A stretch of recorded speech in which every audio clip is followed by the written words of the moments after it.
दोस्तों, अगर मैं आपको एक ऐसी जॉब के बारे में बताऊं जहां आपकी सैलरी पूरे 2.5 करोड़ रुपए होगी और मज़े की बात तो ये है कि यहाँ पे आपका कोई बॉस भी नहीं होगा और किसी तरह की कोई पाबंदी नहीं होगी। आप बिल्कुल मज़े से कुछ भी कर सकते हो। बस आपका काम इस लाइट हाउस को गार्ड करना है। दरअसल आपका मेन काम इस लाइट हाउस के टॉप पे लगी लाइट को बंद नहीं होने देना है और इसके लिए आपको मिलेंगे पूरे 2.5 करोड़ रुपए पर मंथ, मतलब कि 30 करोड़ रुपए हर साल। बट अब सबसे बड़ा सवाल ये आता है कि आखिर इस जॉब के लिए कोई इतने पैसे क्यों देगा और आखिर क्यों कोई इस जॉब को करने के लिए तैयार नहीं होता, और ऐसा क्या है इस लाइट हाउस में कि इसकी लाइट कभी बंद ही नहीं होनी चाहिए। तो देखो, ये है जुमोन लाइट हाउस। ये लाइट हाउस साहिल से बहुत दूर समुद्र के लगभग बीचों बीच है। अगर यहाँ कोई भी इंसान काम करने गया तो उसका कनेक्शन बाहरी दुनिया से बिल्कुल काट दिया जाएगा और अकेलापन उसकी जान ले लेगा। समुद्र के बीचों बीच होने की वजह से यहाँ की लहरें कभी कभी लाइट हाउस से भी ऊंची हो जाती है और रात को सोते वक्त लहरों की तेज आवाज़ इंसान की रूह कपा देती है। इस जगह इतनी तेज तूफान आते हैं कि जिंदा रहने की उम्मीद ना के बराबर हो जाती है। पर चलिए अब जान लेते हैं कि ये लाइट हाउस इतना ज़्यादा ज़रूरी क्यों है। तो देखो, पहले ज़माने में लंबा सफ़र करने के लिए ना तो कोई एरोप्लेन होते थे और ना ही लंबे रास्ते। पहले सिर्फ बोट के जरिए एक जगह से दूसरी जगह ट्रैवल किया जाता था। तो एक बंदा था जिसका नाम था कैप्टन मार्सिया। ये उस टाइम का ज़बरदस्त सेलर था और अपने खतरनाक सफ़र के लिए जाना जाता था। इसके साथ एक हादसा होने वाला था, तो कहानी को पूरा ध्यान से सुनना। अब क्योंकि उस टाइम पे बोट्स लकड़ी की होती थी, तो ये कैप्टन मार्सिया एक रात बहुत ही अंधेरी जगह से अपनी बोट ले जा रहा था कि अचानक उनकी बोट के नीचे बड़े बड़े पत्थर आ गए और उनकी बोट बुरी तरीके से पलट गई और उनका काफ़ी नुकसान भी हो गया। अब कैप्टन सोचते हैं कि ये चीज़ तो काफ़ी जानलेवा है, इसका कोई तो सॉल्यूशन होना चाहिए ताकि आगे आने वाले खतरे का पहले ही पता लगाया जा सके।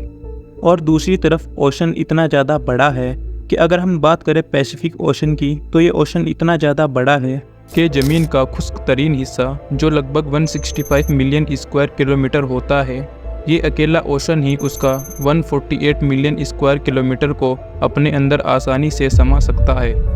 अगर बात की जाए आइलैंड की, तो इस आइलैंड पर कुछ गिने चुने ही आइलैंड हैं जो कि एक डॉट के साइज के जितने नज़र आते हैं, और इनमें से कुछ आइलैंड तो ऐसे हैं जिन पर आज तक इंसान पहुंच ही नहीं पाया। इसी के चलते जब पुराने ज़माने में सेलर्स समुद्र के जरिए सफ़र किया करते थे, तो उन्हें पता ही नहीं चलता था कि अगली मंजिल कब आएगी और उनकी डायरेक्शन किधर है। और डायरेक्शन का ना पता होना उनके लिए सबसे बड़ा मसला था, क्योंकि उस टाइम पे ना तो कोई जीपीएस सिस्टम था और ना ही कोई ऐसा सिस्टम था जिससे सेलर्स को सही डायरेक्शन और लोकेशन का पता चल सके। और इसी के चलते सेलर्स को कभी कभी भारी नुकसान भी उठाना पड़ जाता था। तो ये सभी सेलर्स चांद और सितारों की रोशनी के ऊपर डिपेंडेंट रहते थे, जिनकी रोशनी से उन्हें सामने आने वाली चट्टान दिख जाती थी। एक बार कैप्टन एलिस अपनी बोट पे समुद्र में सफ़र कर रहे थे कि आसमान में बादल छा जाते हैं और उसी के साथ तेज़ तूफान उन्हें अपने रास्ते से भटका देता है। अब सुबह हो चुकी थी और ये लोग पूरी तरह रास्ता भटक चुके थे। अभी इन्हें कुछ समझ नहीं आ रहा था कि उन्हें आखिर कहाँ जाना चाहिए। अब धीरे धीरे खाना और पानी न मिलने की वजह से उनके क्रू मेंबर मरने लगे थे, क्योंकि समुद्र का पानी पीने लायक नहीं होता, तो वो उसे भी नहीं पी सकते थे। फिर काफ़ी दिनों के बाद उन्हें एक लैंड मिला और उनकी जान बच गई। पर अब वो वक्त आ गया था जब दुनिया के सबसे पहले लाइट हाउस की शुरुआत होने वाली थी। इजिप्ट में मेडिटेरेनियन सी के पास था एंशिएंट सिटी ऑफ अलेक्जेंड्रिया, और उस टाइम पे वहाँ का किंग प्टोलेमी नाम का एक शख्स था। इसका किंगडम उस टाइम के ट्रेड कल्चर के लिए प्रॉपरली एक हब था, लेकिन इस किंगडम के लिए सबसे बड़ा मसला था इसके आसपास पड़े नुकीले पत्थर, जिसकी वजह से रात में तेज़ी से आने वाली शिप्स पानी के नीचे पड़े नोकदार पत्थरों से टकराकर डूब जाती थी, जिसकी वजह से इनके किंगडम को काफ़ी नुकसान हो रहा था। तो किंग प्टोलेमी ने इस नुकसान को रोकने के लिए उस टाइम के सबसे ब्रिलियंट और सक्सेसफुल आर्किटेक्ट सोस्ट्रेसस और न्यूटस को बुलाया और उनकी मदद मांगी।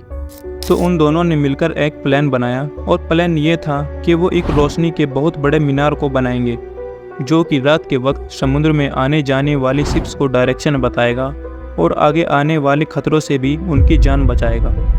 किंग को उनका ये प्लान बहुत पसंद आया और किंग ने उन्हें अप्रूवल भी दे दिया लाइट हाउस को बनाने का। और यूं ही बना दुनिया का पहला लाइट हाउस, जिसको नाम दिया गया द फैरोस ऑफ अलेक्जेंड्रिया। इस लाइट हाउस के टॉप पर आग को जलाया जाता था और मीलों दूर तक इसकी रोशनी दिखाई देती थी और हर वक्त ऑयल और लकड़ी की सप्लाई भी इसको दी जाती थी। इस लाइट हाउस के बनने के बाद सेलर्स को बहुत फ़ायदा हुआ, क्योंकि अब वो आसानी से इस पथरीले पानी को क्रॉस कर सकते थे। और इसी तरह ये light house successfully safety symbol बन गया सेलर्स के लिए, और यहीं से लाइट हाउस का कॉन्सेप्ट पूरे वर्ल्ड में फैल गया। पहले ये लाइट हाउस सिर्फ समुद्र के किनारों पर बनाया जाता था, पर धीरे धीरे जैसे ट्रेड्स में बढ़ोतरी होने लगी तो आर्किटेक्चर्स ने समुद्र के बीच में भी इन लाइट हाउस को बनाना शुरू कर दिया। इसी वजह से समुद्र के बीच अलग अलग जगहों पर लाइट हाउस देखने को मिल जाते थे। शुरू में इन सभी लाइट हाउस पे आग को जलाया जाता था, पर यह कोई परमानेंट सॉल्यूशन नहीं था। रोज़ रोज़ ऑयल और लकड़ी का यूज़ कर कर आग को जलाया जाए और ये आग उतनी ज़्यादा ब्राइट भी नहीं होती थी। फिर जब 1752 में इलेक्ट्रिसिटी डिस्कवर हुई तो फिर ये लाइट हाउस भी इलेक्ट्रिक बल्ब पर शिफ्ट हो गए, क्योंकि आग के मुकाबले ये इलेक्ट्रिक बल्ब ज़्यादा ब्राइट होते थे। पर अब मसला ये था कि लाइट को मज़ीद दूर तक कैसे रिफ्लेक्ट किया जाए। तो उस टाइम के इंजीनियर्स ने सोचा कि अगर वो इन ग्लास लेंस को लाइट के सामने रख दे तो लाइट को और भी ज़्यादा दूर तक रिफ्लेक्ट किया जा सकता है। पर इसमें एक और मसला ये था कि जितना ज़्यादा मोटा लेंस होगा लाइट उतनी ही कम होगी। तो इन्होंने लेंस को और भी पतला और इस तरह से बनाया कि वो लाइट को एक ही पॉइंट पर फोकस करता था। आज मोस्टली लाइट हाउस में यही लेंसेज यूज़ होते हैं और इसी के चलते लाइट को मीलों दूर तक देखा जा सकता है, और इन लाइट हाउस की मदद से शिप को आने वाले खतरे का आराम से पता चल जाता है। तो अब जो मैंने आपको शुरू में जॉब बताई थी, क्या आप वो करने के लिए तैयार हो? दरअसल सालाना 30 करोड़ रुपए इन्हीं लाइट हाउस को गार्ड करने के लिए दिए जाते हैं। तो आज का ये वीडियो यहीं पे ख़त्म होता है। आई होप ये वीडियो आपको अच्छी लगी होगी। अच्छी लगी हो तो वीडियो को एक लाइक कर देना, और ऐसे ही इंटरेस्टिंग वीडियो के लिए आप इस चैनल को सब्सक्राइब भी कर सकते हो।